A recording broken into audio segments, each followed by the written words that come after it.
কলকাতা পুলিশের ট্রাফিক গার্ডের পক্ষ থেকে boat safety program safe drive safe live এই উদ্যোগ বাস্তবায়িত করতে কলকাতা পুলিশ শুধুমাত্র আইন রক্ষায় নয়, সচেতনতা বৃদ্ধিতেও গুরুত্বপূর্ণ ভূমিকা পালন করে চলেছে।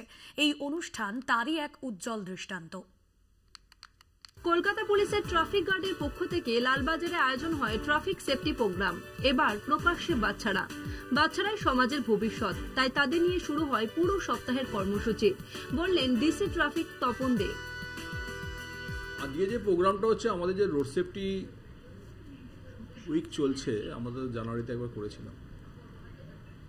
আমরা এই কারণে করলাম যাতে হচ্ছে যে আমরা সবারই, যারা পেডেস্ট্রিয়ান থেকে আরম্ভ করে গাড়ি চালক থেকে আরম্ভ করে, তাদের আরেকবার অ্যাওয়ারনেস করা, যাতে এই যে বর্ষার সিজন তাতে আরও যেন তারা কসাসলি গাড়িটা চালায় বা পেডেস্ট্রিয়ানরা দেখে শুনে রাস্তা ফুটপাথ ব্যবহার করে। তবে কর্মসূচি এখানে সীমিত নয়। কলকাতা পুলিশের সাউথ ইস্ট ট্রাফিক গার্ডের পক্ষ থেকেও নেওয়া হয় উদ্যোগ।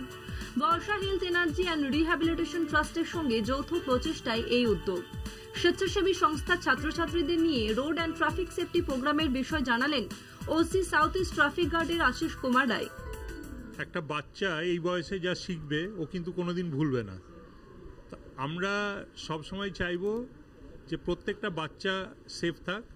আজকে যদি ওদের মাথায় রোড সেফটি নিয়ে একটুও সচেতনতা বাড়ে, সেটা কিন্তু ওদের সারা জীবন থাকবে। আজকে স্কুলের প্রোগ্রামটা খুবই ইন্টারেস্টিং একটা প্রোগ্রাম হলো। বাচ্চাদেরকে দেখে খুদে খুদে বাচ্চারা এই বয়স থেকে, যেরকম ছোটোবেলা থেকে বোঝা যায় যে কাজটা কোন দিকে যাচ্ছে, এই বয়স থেকে যদি এদের এইগুলোকে বুঝিয়ে দেওয়া যায় যে কোনটা ভালো, কোনটা খারাপ, কোনটা ঠিক, কোনটা ভুল, তাহলে মনে হয় পুরো জীবনটাই এরা এই বেসিক রুলসগুলো জেনে আমাদের জীবনটা তারা তৈরি করবে।